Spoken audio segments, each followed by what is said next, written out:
Hey guys, welcome to another episode of Symphony's Walk with Grace. Today we're going to be discussing, I can English, I swear, inadequacy. Something none of us can avoid and none of us are exempt from. True. And hopefully, in the process, easing some feelings of inadequacy that you may be experiencing or a loved one that you might know. Yeah, sure. To me, it kind of all gets lumped into kind of a sense of unworthiness or a sense of undeservedness. And I think one of the first questions you had is, how do I know I'm feeling that? Mm-hmm. Right? So to me, one of the big things we're doing with this is helping you get a little bit more in touch with your feelings. So how and do helping you you get to the root. And the root. And we all, gardeners, not necessarily all of us, but some of us know how far down some of those roots can go and how hard you got to dig to get there. Some sit really close to the top of the soil, and then others are way below. Way down, yes. Which, by the way, I would love to do kind of some symbology with the tree of life, because for me it's perfect, and I think that's why it's so popular. What are symbologies, and why are symbologies so important to us, and can you recognize them when you see them? To me, everything's symbols. Words are symbols on symbols. So, but the tree of life is one of my favorite, especially those roots, because those roots have everything to do with your belief, and your thoughts and feelings to me are more about what the tree, what kind of leaves and branches. But the roots have everything to do with your belief, your ancestry, that kind of thing. So, and that's where you're going to find all the inadequacy. Okay, it comes out and looks a certain way in the leaves and the branches, but it starts all down in the roots. I like to kind of think of it as like you're going to get some stuff from the roots that's going to be fabulous. But you're going to get some stuff that's not so good. Like maybe someone poured a little bit of toxic chemical into that area and now the tree's sucking it up, right? Well, then what happens to the part of the tree that gets that? The leaves are going to start to kind of brown, or they're going to get, nasty and like weird moldy stuff on it, or it's just going to up and die off in that area.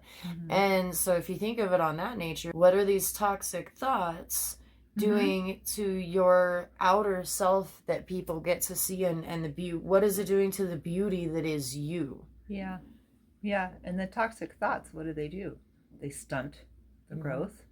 They create deformities, malfunctioning. Yeah, because you might have a tree that this half over here is fully good, and then this one's just like, and then the side's bad. Yeah. Or withering. This tree might help pollinate this tree over here, and now both trees have this toxin. Oh yeah, because maybe they share the soil, you share the environment a lot, and now the toxin has seeped in. Yeah.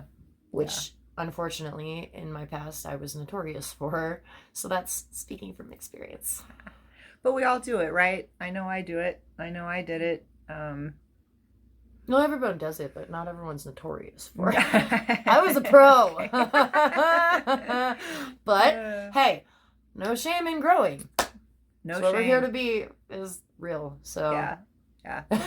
Yep. So the tree of life it's a great symbol. What's your tree look like? How does it feel? How's it growing? Do you need to prune? Do you need to feed? Do you need some sunshine? What is do you need to add a little bit of nutrients? And what are those nutrients? Yeah, and nutrients aren't always, nutrients typically are fertilizer. So that's the stuff that we don't want, and we would prefer to push it away. So that's a big piece of this. Okay, so if we're thinking about unworthiness and undeservedness, if you think about that being food for your tree, it doesn't feel good. So hey bud, our little ESA buddy is here. Mr. Birds. He has to get involved. You're going to see a lot more of him. But yes, so exactly what is it going to take? How do you extend that? Yeah. Everything that you are experiencing in life is meant to help, believe it or not. in my mind. Okay, there's seasons to everything. I love that song. There's a time to live, a time to die, a time to mourn, a time to laugh. That's life, and going back to the yin and yang that we the love yin so and yang. much. Yeah, but it's all meant to kind of serve us, and what we do with that stuff is brings more life to you. Your grandson actually asked me the other day. He said, Mom, why did God make sadness? Why was sadness made? Like, good question. He was like, if we're so loved, why would they make us so sad? Wow, that totally goes into worthiness. It totally does. It really does. And I told him, I was like, baby, if we didn't know what sad was, we would never know happiness. And isn't happiness the best feeling ever? And being a young teen, he was like, no, I would know how to be happy if I wasn't sad. I just wouldn't be as sad. And I'm like, okay, well, at any rate, even the children feel it, is kind of the moral of the story. Got to get creative with how to break it down depending on the person. But everything is yin and yang. Like, I'm even trying to teach my kid that right now. Everything is yin and yang. That doesn't mean there's not gray, but there's black and white. There's negative to the positivity. However, together they create one beautiful symbol, one beautiful picture, one beautiful image that is you. I think it's cool that a 14-year-old is asking, why did God create sad? The way I see it, did God create sad, or did God create the opportunity to feel? And Symphony's correct. And, if all you knew was happiness, well, believe it or not, you would get bored. Because what else are you going to do? Eventually, if you're content with everything and you don't know you need a variety. yes. Classic example, I'm a recluse. I love my time at home. I love to be alone at home. I'd go crazy. She would, but not me. And I could do it for days and days and days. But guess what? There eventually does come a time that I'm bored. And I can notice in myself that as that starts to happen, kind of sadness starts to come in. This boredom and this sad and this kind of a restlessness, like, what else is there? So thank goodness I don't do that all the time. and that's the basis of my life, because how boring would that be? And how sad and dull. I'm lonely. And lonely. Lonely. So we kind of need it all.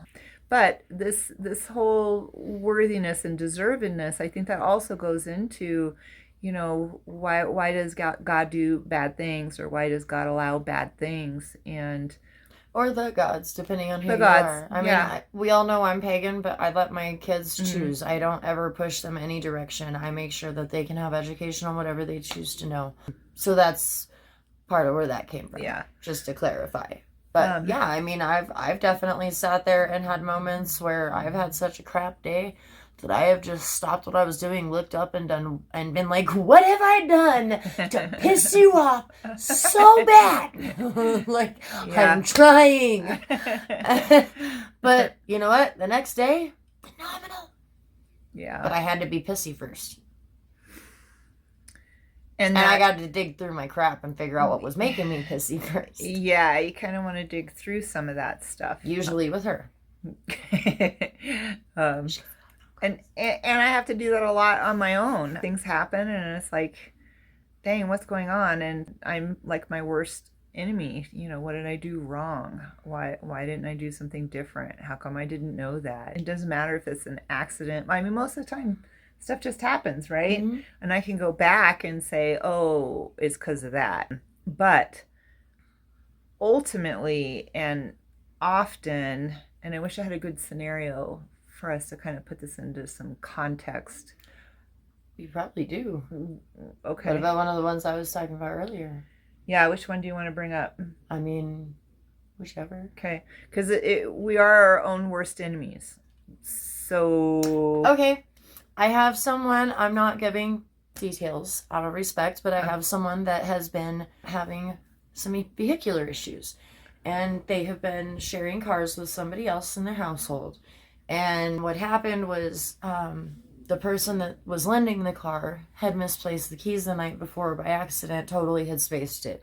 They had to run out late, grab something, and completely forgot to put them back. Well, the person that was borrowing the car woke up early for work, couldn't find him, and like completely freaked out. And then later on that day, so they were, you know, even later on that night, they were like, God, I feel so horrible. I like created havoc this morning, this, that, the other.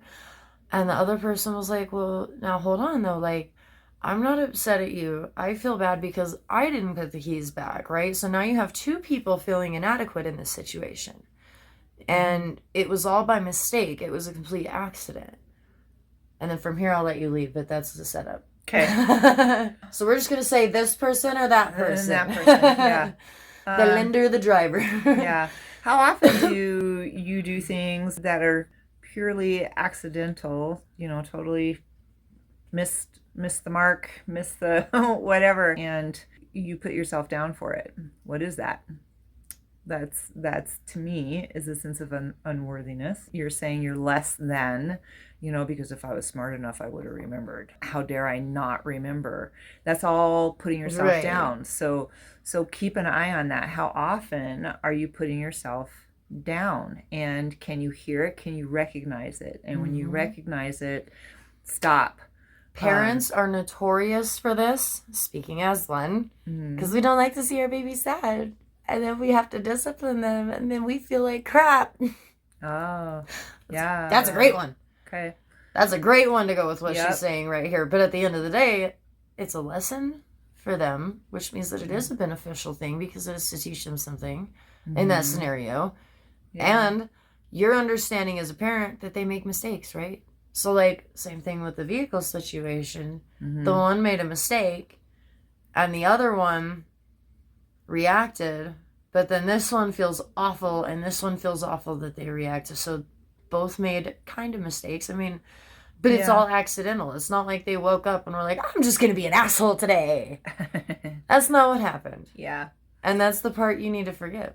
Yeah. Yeah, it kind of does come down to forgiveness, right? Yeah, because if you feel like crap all day, then what's the best way to get rid of it, right? To let go. And how do you let go of something that you did? You forgive. Yeah. Yep, yourself and the other. You can forgive the other for such an outburst. You can forgive that, especially if you understand. I mean, look at kids, like, to the other person, especially in this day and age. I mean, it's a wild world right now. Yeah. Understand that. Understand it's a scary world for them to grow up in. They come from a place, it might be a place of fear. I mean, the one that couldn't find the keys, the place of fear was, I got to get to work. I mean, that's a very fearful place. I'm going to lose my job. I can't pay my rent. And it's also justified.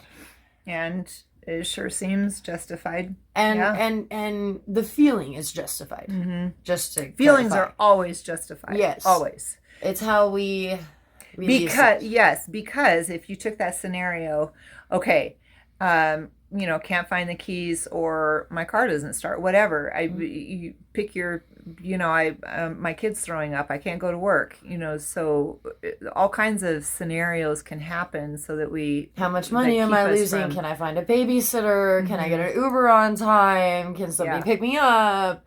Is anybody even awake to pick me up? Do I have cash for the Uber? Do I... Right. So very, very fear-based. Can I afford to stay home with my sick kid for the day? Is it going to screw me on my bills? Yep. Am I going to get fired? Am I going to get let go? But if we can stop and take a breath. Back to that deep breathing. Go in the belly.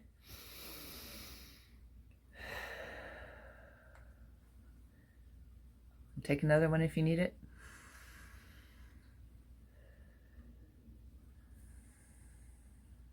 Okay. I can figure this out. I'll figure it out. Yeah, there might be a 1% chance you can lose your job, but there's probably 99% little chances of another way of doing it. Maybe your roommate can watch your sick kiddo. Yeah. Maybe your coworker can swoop you up on the way in and you can toss them a few bucks for gas. Yeah. The horrible thing and the thing that is most detrimental when we get, when a powerful feeling gets triggered is all of a sudden we lose our ability to open ourselves to other answers. It's like this tunnel vision. Like everything goes black, very narrow, and that's what that is, and that's what that comes from. And we're not at all trying to make you feel inadequate by using that statement either. All of us do it. Everybody does it. Everybody has tunnel vision. Everybody just kind of, this is what we're doing. Yep. So that's not to make you feel bad. That's just to help you feel aware, because you have to be aware to make a change, right? Yep. Yeah. So that's why, being able to pause for a minute is the best thing you can do. And the other thing that happens when you're triggered is you're in a hurry, right? Oh my gosh, I'm going to be late. Oh my gosh, I don't have time for this. Oh my gosh, where are the keys? What am I going to do? Frantic and frazzled. Is that frantic and frazzled. But if you can take that moment and pause and take, 1 or 2 breaths just like that, it took us maybe 20 seconds. If you can do that, then it will open yourself to, other answers. And sometimes I'll get so frazzled that I'll be like, I don't even have time to stop. And then I have to think, wait a minute, if I stop and take a breath, how much time am I going to save by having a clear brain? By having a clear brain. Keep that in mind too. Yep. Because it does make a difference for sure. It does. And parents really, in particular, do that with your kids. When your kid's stressing, are you stressing? Most of the time, oftentimes, we're feeding each other. So either one of you, it doesn't matter. My grandson says, Mom, let's breathe. Take the cue. Yeah, I better listen if he suggests it, that's for sure. Yeah, but either one of you, it doesn't matter. Somebody, somewhere, start to do a deep breathe and do that pause. So fear is a big one, and many of us, I can be a perfectionist, and that quality really comes through out of that feeling of unworthiness. I have to prove I can do it. I have to prove that I have the mental skill. I have to prove that I'm worthy. See, and then I have the opposite problem where I feel like I just shouldn't even try something because I just know that I'm not. I'm gonna fail. Which, now here's the irony about that. By having the fear of success, because that's what I kind of consider it, it's fear of success. When you succeed, you have more. That too. Yes. And when you have more to lose, right? Well, I've lost everything before. And so my fear of success comes from, I don't want to lose everything again. And I sure don't want to have more to lose. That's terrifying. But by allowing that fear of success to take over, what am I really doing? At the end of the day, I'm failing before I even begin. Yes. And how sad for me to let that hinder something that could be beautiful. To, at least if you try and fail, you can say you tried, right? I'm just like, nope, didn't do it. I failed. Meh. Like, yeah. What? And it took me a long time to figure out that was the cycle. Like, it's a cycle. It was ridiculous. Now that I know, though, I'm aware of it, and it's been making a difference, but it doesn't mean it's not difficult at first still. Yeah. Pay attention to your cycles, what keeps happening, and it will keep coming around and coming around and coming around and coming around until you figure it out, until you're able to break that cycle. And even then, it can still come back around. I saw a really cool post on Facebook the other day. Sometimes it comes back around so that you can show yourself another response. And I thought that was really, really interesting because, again, I'm one of those, I'm trying to break all these cycles. I'm trying to break a lot of family cycles. I'm trying to break a lot of bonds, between mother and daughter cycles, because I don't want it repeated. So when one comes back up for me, I'm like, oh, what did I do? Okay, now what did I miss? And if I work really hard on that, I'm really hard on myself, but we all are. That's why we're doing this particular subject. But I loved that Facebook post because it's like, oh yeah, it's just giving me another opportunity to do it differently. And I don't know that any of our cycles are ever like dead and gone. They're gonna continue to repeat themselves in other areas of life, or come back every once in a while. It doesn't mean I didn't clear it. It means, oh, I have an opportunity to yet again do it differently. And I think sometimes I'll get some that come up that it's like I'll be feeling inadequate at the time, and then something will happen and I'll handle it better than I had in the past. In the past. And then I'll turn around and reflect, which we have, if you haven't watched it, we do have a video on reflection and the benefits of it. Mm-hmm. And so I take that opportunity to reflect and go, now hold on a second. I have made major changes. Yeah. I have made big strides. Why am I beating myself up right now? Because if this would have been 3 years ago, I'd have handled that way different, and it would have been way bad. Sometimes I think when we start feeling so low, the ethers, the universe, God, the gods, whatever you want to see it as, I think that some kind of something takes place where you get a reminder, and it's like, hey, hold on now. Remember this? Check it out. Looky. Go you. Even if you didn't handle it the best, if you handled it better, that is still progress, and that still means something, and that still matters. Yeah, absolutely. I was thinking might be a good time to talk about self-fulfilling prophecy. It's a psychological term. I learned it in one of my first few years in psychology, and basically what it means is the thoughts and feelings that I have about a subject, I'm going to create it out here. So I'll give you a really good example. Maybe somebody thinks they really stink at math and they have a big test coming up, and they think to themselves, I'm going to fail that. That would be the self-fulfilling prophecy, right? I'm going to fail that test. So then what happens? They have an opportunity to study and they don't take it because why? They already know they're going to fail. I'm going to fail. So why bother? And then here comes the test, and guess what? They fail. That's what we call self-fulfilling prophecy. So now that can go in a positive manner too. Oh, absolutely. What happens is that's the whole idea behind this. In that situation, it's a negative manner, and in that situation, it leads to a self-destructive path. Mm-hmm. And so this is again where we learn how to swap the thoughts, because how can we change self-destruction into self-growth? Mm-hmm. Yep. So you would change it by, okay, math isn't my favorite subject. I have this test coming up. Maybe I should take a tutor sesh. But yes, so spend an extra hour a night to me. Yes. Mm-hmm. I'm gonna pass that test. I'm gonna figure out a way to pass that test. Yes, I know this. Oh, you lost a word? Yeah. Study. That study. word. Okay. So give yourself extra study time or something. Yeah. Yep. Block that time off, or like Stephanie said, get a tutor, someone who really knows what they're doing. And that's how we balance each other, right? And in doing so, maybe you end up passing that with an A+, and you're like, holy crap, I did it. Then you get to go celebrate on top of feeling good. Yeah. I mean, that's awesome. But, yep. Take the idea of self-fulfilling prophecy and understand that you're doing it all the time.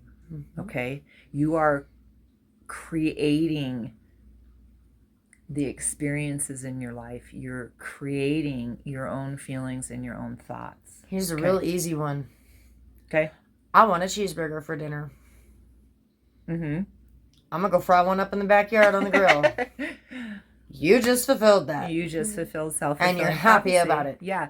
And I kind of laughed at the simplicity of it. But that's how simple it is. Yes. I want a cheeseburger. All of a sudden, look, there's Wendy's. Yeah. Yeah. What makes it so complex is how often we're doing it, and it is across the board, and we're not realizing it. We're just going throughout our day, and I'm hungry, go get that. Oh, I'm this, go get it. And we're not considering that we have that control. That you have that control. It's just an everyday part of life, but really, it's us creating that part of our life. You're creating it. So can you create a thought and a feeling? What if you don't like the thought that you're having or the feeling that you're having? Can you change a feeling? I used to argue all the time with my husband over that. And me. Thanks for trying to spare it, but let's be honest. Yeah. Can you change your feeling? Poor Grace suffered with me for a while. So what do you think now? Can you change your feeling? Definitely. Okay, sweet. How? That's not to say that it's easy. Like, sometimes it'll be easy, sometimes it'll be really hard. Yeah. But it can be done, for sure. Mm-hmm. And part of it is you have to want it. You have to want it. Because if you don't want it, then you're not going to care about making the effort, especially if it is difficult. But if you want it bad enough, yeah. you'll find a way. Yes. So let's take that in terms of the worthiness aspect, okay? If I think I'm unworthy and I feel like I'm unworthy, then I'm just going to put a bunch of icky stuff out there and I'm going to get icky back. Or someone's going to gift you something and you're going to feel like crap about it because somebody wanted to be nice to you. Yeah, because now they love you and they cherish you and they wanted to do something kind for you. And now you feel bad because somebody cares about you. It's like the and I've totally effect. been there too. Like, it's crazy. I think half of our family has been there at least. Like, yeah. Now I feel like we feel that a lot around holidays, people especially. But I mean, even outside of holidays, you know. Yeah. But if you change that thought, like, oh man, thank you so much. What did I do to deserve that? Oh, I just love you. Like, man, am I really that special of a person? Yeah. Like, thank you. Yeah. Oh, I feel so good. Instead of like, well, what did I do? What do you want in return? Why do I have? No, I don't. No, like, then on top of it, you're making them feel bad because they tried to do something nice and now it looks like you don't like it. So it makes you both feel better in that. And that happens too, like in generalized situations, like we were talking about, you know, the tree seeping into the other tree. Oh yeah, because we're so interconnected. That goes positive too. You give it good nutrients and both trees are going to flourish. Both trees, yeah. I love aspens because they all share the same root system. And so I think that's very cool. It shows that interconnectedness. I think this is cool too. It has been said, you're worthy because you exist. Like truly, it can be that simple. Okay?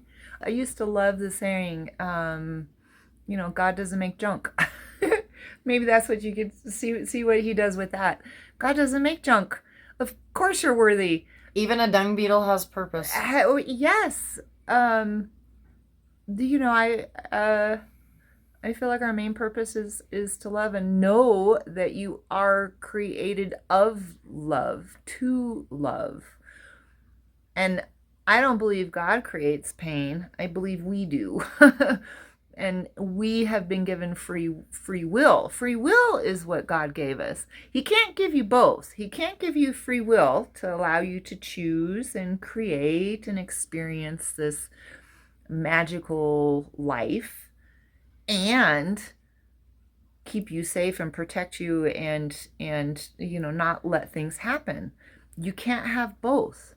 I really enjoy the show Lucifer. And the way that they portray it, if you haven't watched it, it's really good, but it's definitely for adults. I just want to put that out there because we do make pretty kid-friendly videos for the most part. So, children, that's not for you. We're talking like 17 and up, okay? Yeah. Although, from my age bracket, who, you know, I have a hard time and it depends on the mentality, too. Yeah, I have a hard time with, you know, I mean, I grew up, you know, watching ABC and everything was like totally censored. That's true. It might be a little shocking for some, but it's not. I stayed away from Lucifer for the longest time because I'm like, oh, I don't want to see all the blood and guts and I don't want all the sex and all that stuff. But is my by far favorite show. So it's they not really portray it differently. Yeah. Like one of my favorite quotes from the show is, "Why does everybody always say the devil made me do it? I didn't make you do anything. Yeah. You chose that. You chose it." Yeah. Yeah. If you haven't watched it, it is amazing. It really is amazing. But I think we took a lot out of that show. Oh, we truly did. And like it was full of lessons, I think, for both of us. And I think lessons for everyone. I mean, one of my favorites was, "I didn't make you do squat. You chose that and you did it in my name." Yeah. Guess what? That's free will, right? But the thing I really learned about Lucifer is, and just make sure we don't give them spoilers if they haven't watched. Yeah. Oh no. the thing that I really love and appreciated about Lucifer is, he's very passionate. He loves what he loves, and I think as human we're passionate too. Only how often do we cut ourselves off from the things that we're passionate about? You know, oh, I shouldn't do this, I should do that. Or I want to sing, but I have stage fright, so I'm not going to do it. Yeah. Or I want to act, but I'm scared of a camera. Yeah. that was me in this, and I know that was Symphony, but I've wanted to do I was something. stage fright. Yeah, I've wanted to do something like this for a very long time. I'm very passionate about it, but I was so scared. I felt like I don't communicate well. I've kind of worked on that. I mean, all these things that told me, I can't do it, or I shouldn't do it, or nobody's going to care about it, or not nobody's going to be interested. That's just me putting myself down and saying I'm unworthy to enjoy life. I I mean, enjoy. even if we That's what we're only here help for. one person with any of these videos, we still made a difference Yeah, for that person. And if you look back to the reflecting video, it's helped us too. it's helped So, us. So do it. But that was one of the beautiful things about Lucifer. I love that. mm, And his version of kind of hell and what they came up with was that, and I thought this was beautiful too. mm-hmm. Lucifer didn't create hell. We do by our guilty feelings. And There, that's what takes us down there. each And person is stuck in a hell loop in a that hell they loop. created, and it's Mm-hmm. their guilt It's creating their it. guilt. It's whatever situation they feel guilty about that Yeah. they're stuck in. Yeah. And so they just keep repeating it and repeating it. Doesn't that sound like life? Mm-hmm. Oh my gosh. I mean, that's life. I've said a couple times, I think we're in purgatory right now. I kind of I feel like heaven and hell are kind of with us right now, and that you are experiencing one or the other. Okay, Yep. and that is very dependent On you. on you and your free will that has been bestowed on you. Okay, so ultimately, we all are worthy and deserving. It's we get in our own way. And learning to take that fear and turn it into a strength is immaculate. Mm-hmm. And this is something I've worked very Yeah. hard on. So my stage fright, right? I learned something from Roger Love. He's a vocal coach. He's actually taught a lot of people that have been in like the Disney movies and stuff for the singing. And in one of his lessons, he teaches how if someone has been through a traumatic event more than 3 times, their body automatically starts to associate excitement with fear because the way your body reacts is the same. It's the same. So the pre-show jitters that you're like, oh man, it's time, I can't wait, we're gonna do this, we're gonna rock that stage. It feels the same as, oh God, the crowd's gonna hate me. What do I do? Are they gonna boo me off? How am I gonna get out of this? I can't do this. And really, the only difference, your thoughts. And so he said that when you hit the stage and it's hitting showtime and you start getting those jitters and it starts to turn into fear, to turn that around. No, I'm not scared to go out there. This stadium full of people, they paid money to be here to see me. They already love me.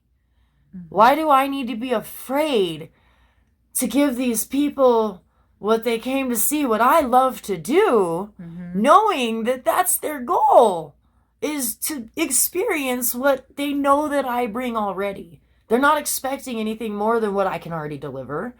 So why am I putting higher standards? And by turning that around, you manage to find that excitement. Like, then it turns into, wait, oh my God, all these people really are here to see me. How amazing that I just filled the stadium. And I haven't filled the stadium yet. I'm actually really excited for that day. But I was preparing because when it happens, I don't want to be stumped and going, like, I don't want to have that happen. And so I was like, well, what are the different things that I can do to train myself now? And that was one of the best ones that I found. And it works. I took it to my last show with me, my last 2 shows actually, and it made a huge difference. And even something as simple as that, like, and a lot of people don't know, or they don't realize it's subconscious that our bodies react the same way to excitement and fear. And so just keep that in mind as you go along your ventures. Yeah. Okay, so let's kind of recap and, figure out our takeaways here. So lesson 1, stop and breathe. Stop and breathe. Yeah. Lesson 1, stop and breathe. I think lesson 2 that for me is really powerful is understand that God's not doing something out here, okay? Or the ethers or Or whatever. the ethers, or whatever, however you want to. Yes, I believe in guides and all that kind of stuff, and that's a different story. But what I really want to help you lean into is your own free will, because we kind of want it both, right? We want our own free will, but we also want somebody to come along and make sure it's all going to be okay. And you can't be a puppet if you want to be a real boy. You want to be, I love that. Yes, we're real. I like Disney. Yep, me too. And so, and free will is a big deal. So take ownership. Take responsibility. I am responsible for my own sense of unworthiness. I am responsible for my own sense of, I think I don't deserve something, or I haven't earned it, or I haven't worked hard enough. Self-fulfilling prophecy. Okay? That's how you know you really do have your own free will, is because you really are creating it. And you can see that in the self-fulfilling prophecy. Okay? So what I put out there is kind of going to come back. There are no strings on me. I think the last one is forgiveness, self-forgiveness too. Yes. And keeping in mind that we are all human. We are all going to screw up. That does not mean that you are any less worthy than the guy that screwed up right there, or the one that screwed up over here, or like your auntie that screwed up, or your kid. Yeah. We all screw up. Yeah, and I think it's important. We got to stop comparing ourselves and comparing others, because everyone's story is different. Yeah, well, at least I didn't do that, or at least I'm better than that. What's happening there? You're consciously telling yourself, I deserve it because I didn't do that. But now wait a minute. But then you're also creating a whole different person to do it too, because then they're like, yeah, but you did do this, so now you got 2 judgments being placed, and it all started with one person. Yeah. So forgiveness, and let try as best you can to, it's not a competition. There's no let's see who arrives at the mountaintop first. It doesn't work that way. There's people that get into acting at a way older age than some of the kids that start out, and there's people that get into acting halfway between their lives. Stan Lee, great example. Stan Lee actually started out, he was just aiding in the publishing, and then he went to being an artist, and from there they wound up falling in love with some of his ideas, and he grew into this just massive empire of hope and strength and good and everything that we try to bring to the table here in our own way. But look where he started, and had he talked himself down, would we know any of those heroes? Like, really, would we have the Hulk? Right. He followed his passion too. Follow your passion. He never let anybody talk. And there was so many people that were like, you never went to school. You didn't do this for it. You didn't do that. He didn't give a crap. He was like, no, watch. Yeah. And why do we love superheroes so much? We're all superheroes in our own rights. It's easier to see it out there. It's harder to say, you know what? I have that too. She was a freaking superhero. This woman worked full time, went to school, and somehow still found time for us. I seriously don't know how she did that. Yeah, but I was not so nice in the morning. My girls. Yeah, just in the morning. But I'm still not nice in the morning either. So, that's the rest of the time you were awesome. Right? Aw, thanks. Yeah, follow your passion. Follow your dreams. Yes, and know that you're worthy, and don't hold off on the judgments of others, because when you do, you're judging yourself, and you're making that competition, and that really makes it all muddy. Just do you. And I think one more thing I'd like to add to the forgiveness piece is, keep in mind, I know a lot of people are like, how do you expect me to forgive that? And I'm like, now hold on. Oh, hold on. How miserable are you holding that grudge though? Like, really? Yeah. Do you enjoy it? Because I know none of us do. Okay, so think about it. And they're like, I'm not letting him back in. And I'm like, well, no, hold on. I never said let him back in. If you're not ready to let him in, then don't let him in. But that doesn't mean that you can't understand that they're human and made a mistake. Right.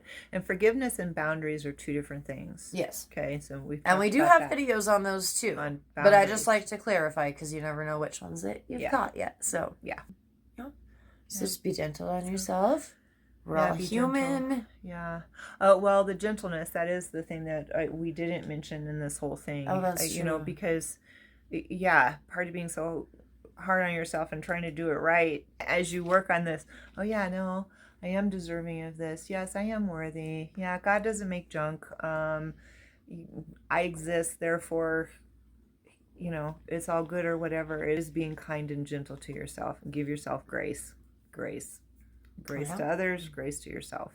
So it's all a process, and we're all in the process. We're all trying to get to this, same place, just in totally different ways. And so okay. Well, thank you for joining us on another video of Symphony's Walk with Grace, and we will see you next time.